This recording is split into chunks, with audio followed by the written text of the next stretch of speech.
मन धागा धागा जोडते नवा. लेखिका मेघना माने यादव. अभिवाचन मनाली तुंगे झाडे. भाग 27.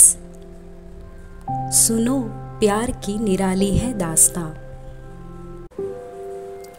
10 वाजलेले. दिवसभर फोनची वाट पाहून थकलेली ती शेवटी आजचा प्रोजेक्ट डेली अपडेटचा मेल टाईप करत होती. राजीव किती बिझी असावे एखाद्याने. आता काय रात्री पण बिझनेस मीटिंग असतात का? मला वाटलेले संध्याकाळनंतर फोन नाही तर मेसेज तरी येईल. काहीच नाही. जाऊ दे, मी का विचार करते. असेही प्रोजेक्ट अपडेट देण्यासाठी फोनची काय गरज. जाऊ दे, मेल करून मोकळे होते. त्याने लॅपटॉप ऑन केला आणि मेघाचा डेली अपडेट मेल वाचला. 15 मिनिटापूर्वीच आलेला. अरे, ह्या जाग्या आहेत. अजून मग फोन का नाही उचलला? राजीवने पटकन रिप्लाय केले. Tried calling you 5 times from Hilton hotel Malaysia. Landline number असेल. मोबाईल फोन बिघडला आहे. त्याचा रिप्लाय बघून तिने पटकन मोबाईल हातात घेतला. त्यावर सेम नंबरवरून 5 मिस्ड कॉल्स होते. देवा, हा नंबर राजीवजींचा आहे. मेघा, काय हे? अगं, 2दा फोन कट केलास. 3दा पूर्ण रिंग वाजली. काय करू? मी कॉल करू का? पण तो कॉल तर हॉटेल रिसेप्शनला जाणार. मला राजीवजींचा रूम नंबर कुठे माहीत आहे?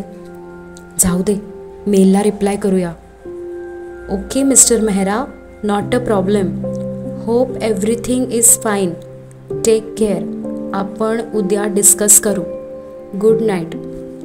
हा रिप्लाय राजीवच्या लॅपटॉपवर दिसला आणि त्याने मेघाला पुन्हा फोन करण्यासाठी उचललेला रिसिव्हर खाली ठेवला. Okay miss Joshi, you too take care. Good night. त्यानेही रिप्लाय पाठवला, काहीसा नाखुशीनेच. उद्या बोलू असा मेल करूनही पुढील अर्धा तास ती मोबाईलकडे अपेक्षेने बघत होती. तोही मोबाईल सुकवून लवकरात लवकर सुरू करण्याच्या प्रयत्नात. राजीव, काय हे? मी जागी आहे हे दिसत आहे, तरी फोन का नाही केला? मेघा, तुम्हीच फोनमध्ये लिहिले उद्या बोलू, सो इट मीन्स तुम्हाला आत्ता बोलायचे नाही. राजीव, मग मी मेलमध्ये दुसरे काय लिहिणार? मी वाट बघते आहे, आत्ताच्या आत्ता फोन करा असे थोडेच लिहू. मेघा, तुम्ही स्पष्ट लिहिले नाही तर मला कसे कळणार की फोन करण्यास योग्य वेळ आहे की नाही? राजीव, दिवसभर बिझी होता ते समजले, पण आता तरी फ्री आहात ना, मग करा ना कॉल. मेघा, तुम्ही फॅमिलीसोबत बिझी असाल, मग मी फोन कसा करू? तिने अजून एक रिपोर्ट राजीवला मेल केला. In case of any query please call to discuss असे मेलमध्ये स्पष्टपणे लिहिले. या रिपोर्टला बघून तरी राजीवला फोन करायची सद्बुद्धी यावी या विचारात. राजीवने तो मेल पाहताच त्याच्या कपाळाला आठ्या पडल्या. मेघा, तुमच्याकडे काम करायला वेळ आहे, पण माझ्याशी बोलण्यासाठी नाही.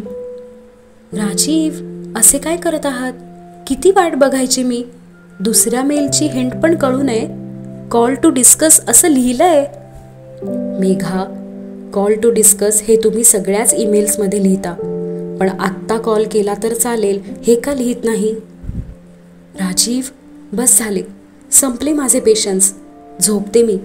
तुम्ही तर कधीच झोपला असाल. असे विचार करत रागातच लॅपटॉप बंद केला आणि तिथे सोफ्यावरच आडवी झाली.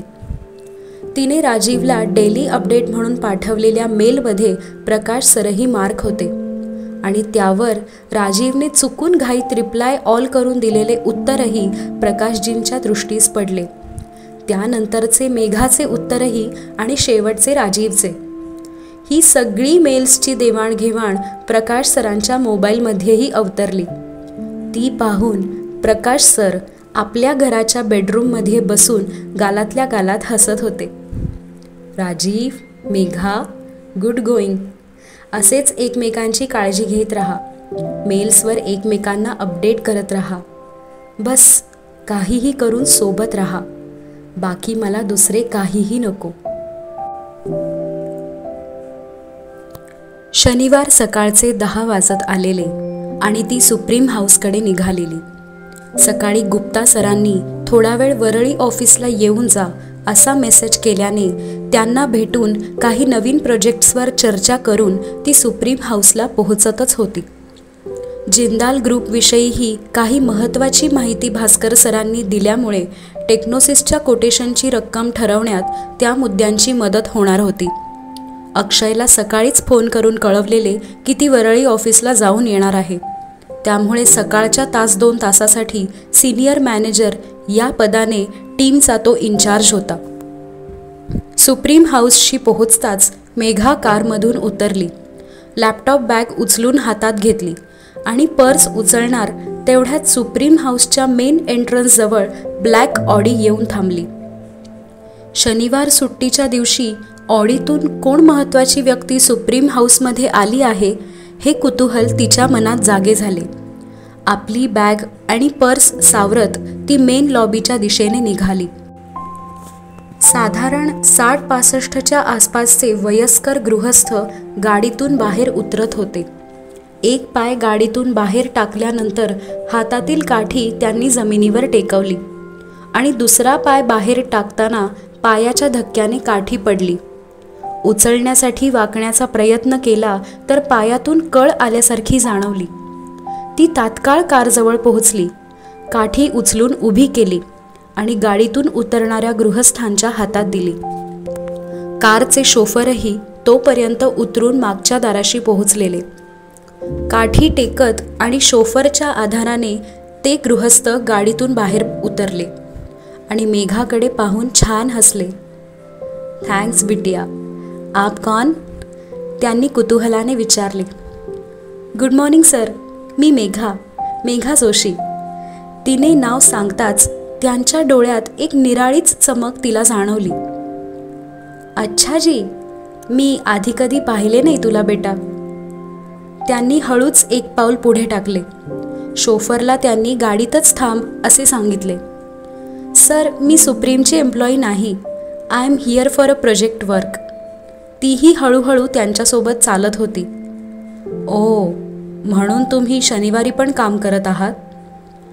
दाराजवळच्या सिक्युरिटी गार्डने अदबीने त्या गृहस्थांना सलाम केला. तिला जाणवले हे नक्कीच कुणीतरी सुप्रीम ग्रुपशी संबंधित महत्त्वाची व्यक्ती आहे.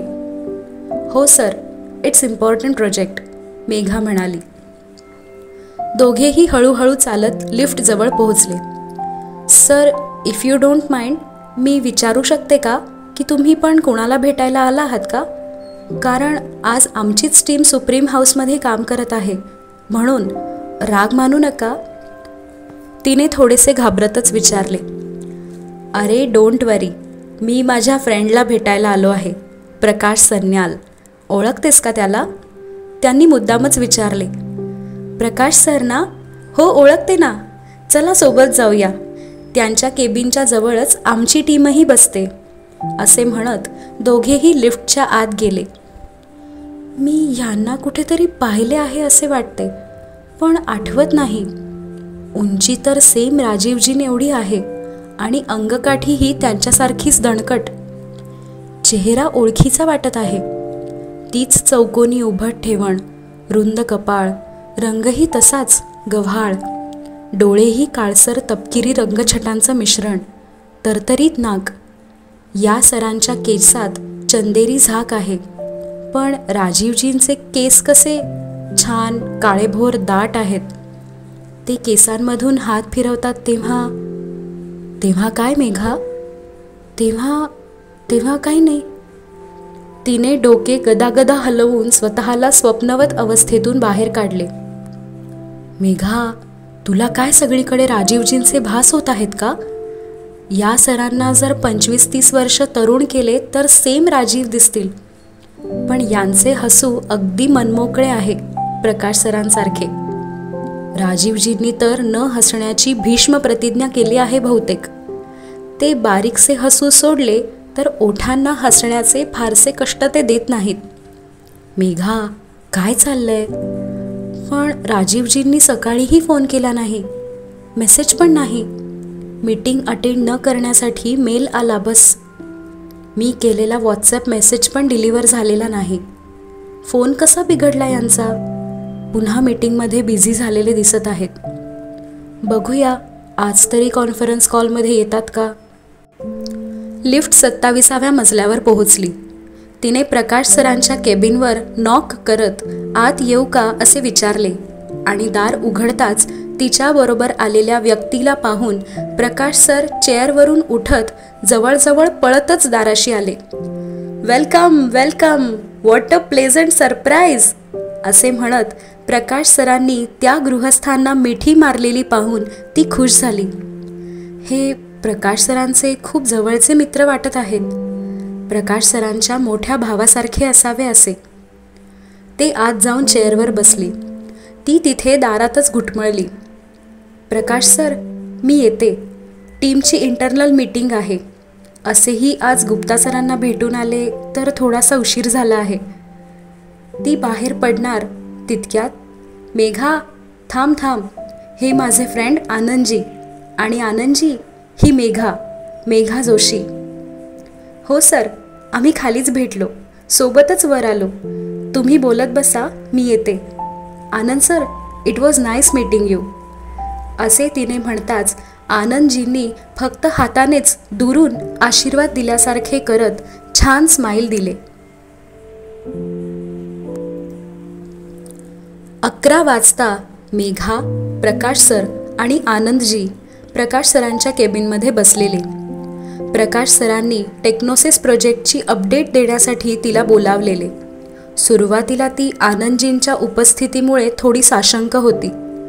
आनंदजी पूर्वी सुप्रीम ग्रुपमध्येच काम करायचे आणि अजूनही ते महत्त्वाच्या प्रोजेक्ट्समध्ये सल्लागार म्हणून काम पाहतात हे ऐकल्यानंतर ती निश्चिंत झाली. गेल्या 15 दिवसात टेक्नोसिसच्या कोटेशन आणि टर्म शीटच्या दृष्टीने केलेली सर्व तयारी तिने संक्षिप्त रूपात आनंदजींसमोर मांडली. 20 मिनिटांच्या छोट्याशा प्रेझेंटेशन नंतर आनंदजींनी तिला बरेच प्रश्न विचारले. अत्यंत आत्मविश्वासाने तिने सर्वांची उत्तरे दिली. प्रकाश सर महत्त्वाचा कॉल अटेंड करण्यासाठी केबिन बाहेर पडले आणि त्यानंतरही बराच वेळ आनंदजी आणि मेघा गप्पा मारत होते. टीम मीटिंग आणि वीकली अपडेट असल्याने ती प्रकाश सर आणि आनंद सर दोघांचाही निरोप घेऊन कॉन्फरन्स रूमकडे परतली.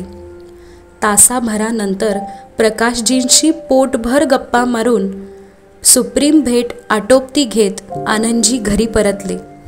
खुशीत, आनंदात, हर्षोल्हासात. मेघा, राजीवचा काही फोन आला का? तिने चमकून वर पाहिले. प्रकाश सर तिच्या केबिनच्या दारात उभे होते. टीम नुकतीच लंच ब्रेकसाठी कॅन्टीनला गेलेली. मिस्टर मेहरांचा? नाही, सकाळपासून फोन नाही आला. तुम्हालाही नाही केला का? तिच्या चेहऱ्यावर आश्चर्य आणि काळजी एकाच वेळी झळकली. नाही, अर्ली मॉर्निंग मेल आला, मीटिंग अटेंड करणार नाही. पण तो तर तूही वाचलास ना? प्रकाश सर म्हणाले. हो, वाचला तो मेल. आत्ता 1 वाजता मीटिंग संपल्यावर मी त्यांना ईमेलही केला मीटिंग अपडेट द्यायला, पण अजून काही रिप्लाय नाही. तिच्या चेहऱ्यावरची काळजी वाढू लागलेली. तेच, असे कधी करत नाही राजीव. प्रकाश सर विचारात हरवल्यासारखे जाणवले. सर, तुम्ही सुप्रीमच्या सिंगापूर ऑफिसला फोन करून बघा ना, किंवा मग मलेशियामध्ये ते ज्या कॉर्पोरेशनला भेटायला गेले आहेत तिथे विचारले तर, किंवा हो, मलेशियात हिल्टन हॉटेलमध्ये त्यांचा स्टे आहे, तिथे करूया का फोन? सर, एकदा श्वेताला विचारा ना, तिला माहीत असेल का? ती घाईघाईत एक एक ठिकाण आठवत होती. मेघा, मी करतो श्वेताला फोन, तू काळजी करू नको, मी कळवतो तुला असे म्हणत प्रकाश सर त्यांच्या केबिनकडे निघून गेले.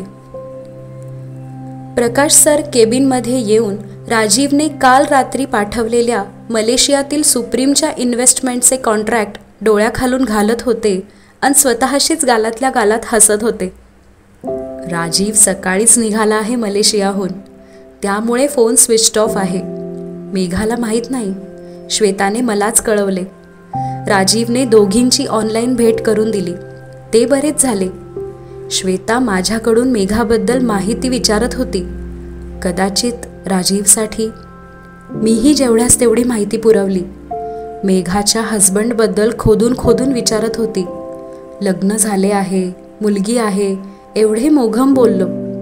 मेघा आवडली असे म्हणाली. मेघा आवडण्यासारखीच आहे, उगाच का तिला मी राजीवसाठी निवडले? मला सर्व काही श्वेताला आत्ताच सांगायचे नाही.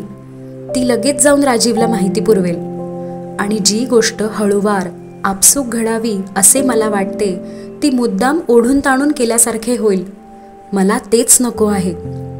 राजीव आणि मेघा दोघांनी एकमेकांना हळूहळू समजून घेत हे नातं पुढे गेलं तरच ते घट्ट होईल. आर्या आणि जियाबद्दलही मला सर्व काही माहीत आहे. पण आत्ताच तर मजा आहे. एकीकडे आर्याची मॉम आणि जियाचे डॅड म्हणून एकमेकांसाठी अनोळखी असणारे राजीव आणि मेघा इथे रोज भेटतात, एकमेकांशी बोलतात, पण अजूनही एकमेकांविषयी सर्व काही माहीत नाही. मी सांगणारही नाही. योग्य वेळ आली की आपोआप गोष्टी उलगडत जातील.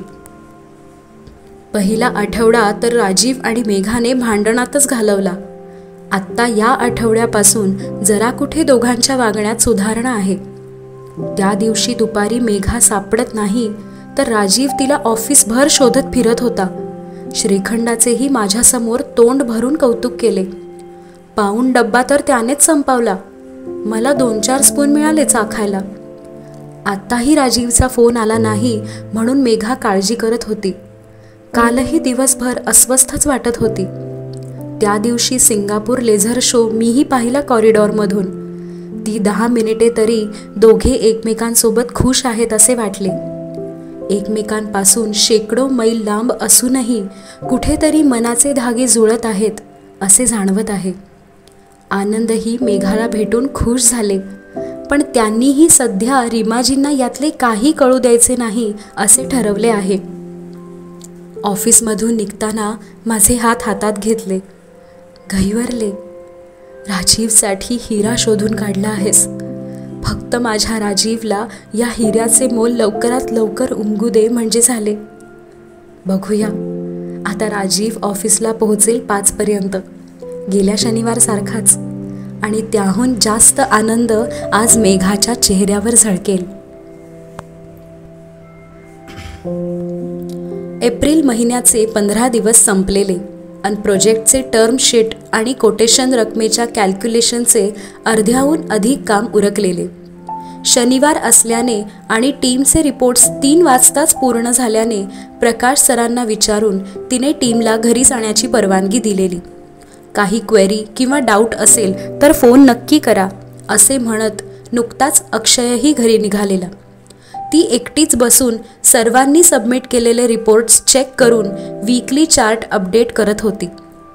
तो पूर्ण होताच राजीवला मेल करून ती निघणार होती.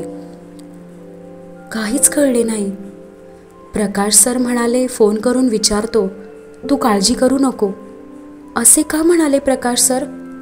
म्हणजे मी राजीवजींची काळजी करत आहे हे त्यांनाही जाणवले. देवा, मी काय करत आहे? किती चुकीचं वागणं आहे माझं. मेघा, तू इथे प्रोजेक्टसाठी आली आहेस? हो. आणि गेले 2 दिवस माझे काय चालले आहे? राजीवजींनी त्या दिवशी एअरपोर्टवरून फोन केला.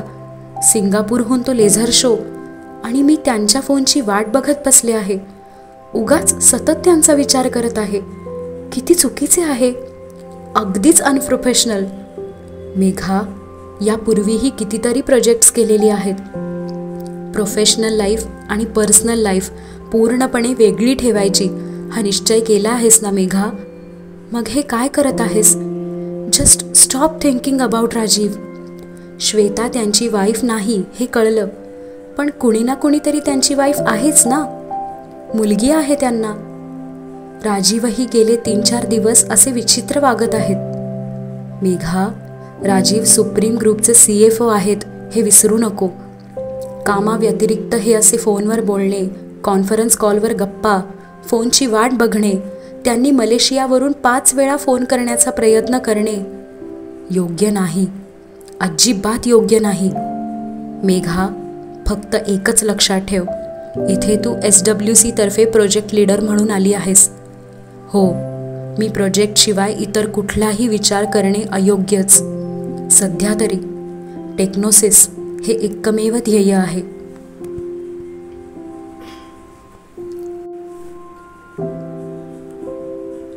संध्याकाळचे 4 वाजलेले. मेहरा व्हिलामध्ये रीमाजी रात्रीच्या जेवणात काय बनवायचे हे भारतीला नीट समजावून सांगत होत्या. राजीव 3 दिवसांनी घरी जेवणार आहे, तर त्याच्या पसंतीचे छोले बनवण्याचा प्लॅन होता. भटुरे नको बनवू, इट्स टू ऑइली. राजीव खाणार नाही. आनंदजी लिव्हिंग रूममध्ये चहा घेत बसलेले. आयपॅडवर काहीतरी वाचन सुरू होते. हो, नान बनवायला सांगते, त्याला नान आवडते. रीमाजी किचनमधून बाहेर येत आनंदजीं शेजारी बसल्या. आनंदजी, सकाळी सकाळी कुठे गेल्या होतात? मला काहीच सांगितले नाही. रीमाजी शंकेने आनंदजींकडे पाहत होत्या. ते जरा एका फ्रेंडला भेटायचे होते. हल्ली वॉक करायला जात नाही ना मी. तेच गार्डनमधले फ्रेंड्स. एकाच्या घरी भेटलेलो ब्रेकफास्टसाठी. आनंदजी आयपॅडमधील नजर न हटवतच उत्तरले. हळूच डोळ्याच्या कोपऱ्यातून रीमाजींकडे पाहिले. आणि हा राजीव लगेच सुप्रीम हाऊसला का गेला? आत्ता तर 3 वाजता आला, फ्रेश झाला, जियाला पेंटिंग क्लासला सोडून सरळ सुप्रीमला जातो म्हणाला. कॉफी पण घेतली नाही. एवढ्या घाईत आणि शनिवारी संध्याकाळी काय काम आहे तिथे? सगळे तर सुट्टीवर असतात. रीमाजी हातातील मॅगझिन उगाचच चाळत बसलेल्या. अगं, सध्या बरीच नवीन प्रोजेक्ट सुरू आहेत. त्याने जातीने लक्ष घालणे जरुरी आहे. करू दे, येईल डिनरपर्यंत घरी, असे म्हणत आनंदजी तिथून उठले आणि बाहेर गार्डनमध्ये जाऊन बसले. अजून तिथे बसलो तर रीमाजी प्रश्न विचारून डोके भंडावतील. थोडक्यात उत्तर दिले तरी यांचे समाधान होत नाही. पुन्हा खोदून खोदून विचारत बसतात. डिटेक्टिव्ह होत्या होत्या राहिल्या. राजीव धावत पळत मेघासाठी सुप्रीम हाऊसला गेला आहे हे कसे सांगणार रीमाला? पण राजीवचे हे असे तिला बघण्यासाठी, भेटण्यासाठी आतुर होणे हेही मी समजू शकतो. आहेच ती तशी. सकाळी गाडीजवळ तिचे भेटणे आणि तिच्या सुंदर हास्यासोबत सुप्रीममध्ये प्रवेश करणे ही सुरुवातच अविस्मरणीय योगायोग होता. मला शांतपणे प्रोजेक्ट्सच्या सगळ्या डिटेल्स समजावून सांगितल्या. प्रोजेक्ट तर बहाणा होता, नाहीतर मेघाशी असे डायरेक्ट बोलणार तरी कसे? सखोल स्पष्टीकरण आणि मुद्देसूद बोलण्यातून तिची बुद्धिमत्ता तर दिसून आलीच, पण प्रकर्षाने जाणवला तो राजीवबद्दलचा आदर. प्रोजेक्टच्या प्रत्येक स्टेपवर राजीवने कशी आणि कुठे मदत केली, त्यामुळे बऱ्याच गोष्टी कशा सोप्या झाल्या हे आणि बरेच काही. राजीवबद्दल बोलताना मेघाचे डोळे आनंदी दिसतात. राजीवच्या कामाबद्दल तिलाही तेवढेच कौतुक आहे अन अभिमानही. मिस्टर मेहरा, आहा, तिच्या तोंडून राजीवचे हे नाव ऐकताना हसू येत होते.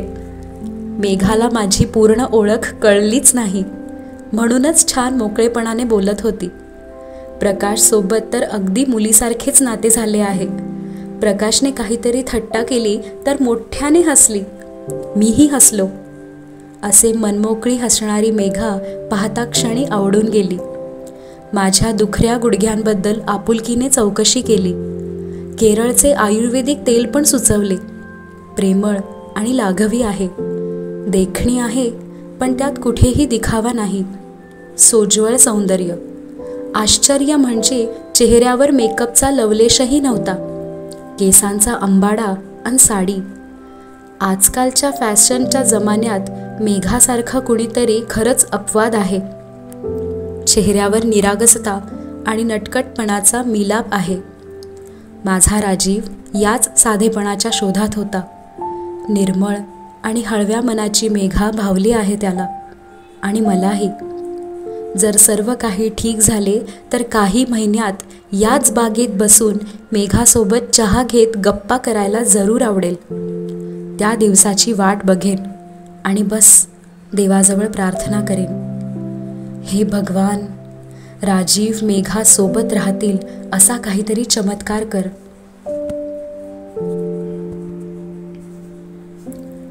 राजीव वेगात ड्राईव्ह करत वरळी सीलिंग पार करत होता. शोफर मनोजना सुट्टी देऊन आज खूप दिवसांनी स्टिअरिंग व्हील हातात घेतलेले.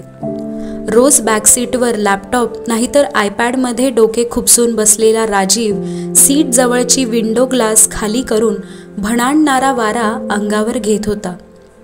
खूप वर्षांनी गाडीत गाणे वाजत होते. कैसे किसको बताए, कैसे ये समझाए, क्या प्यार है इसमें बंधन नहीं है और ना कोई भी दीवार है. सुनो प्यार की निराली है दास्तां, कैसी है ये रुत के जिसमें फूल बन के दिल खिले. घुल रहे हैं रंग सारे, घुल रही है खुशबुएं. चांदनी झरने घटाए, गीत बारिश तितलियां हम पे हो गए हैं सब मेहरबान. कधी एकदा सुप्रीम हाऊसला पोहोचतो असे झालेले. इकडे मेघाने रिपोर्ट फायनल करून राजीवला मेल केला. लॅपटॉप बंद करून ती बॅग भरू लागली. डोळ्यांच्या कडा पाणावल्या. क्षणभर डोळे मिटले आणि मागे खुर्चीवर डोके टेकवले. एक अश्रू डोळ्यातून निसटला.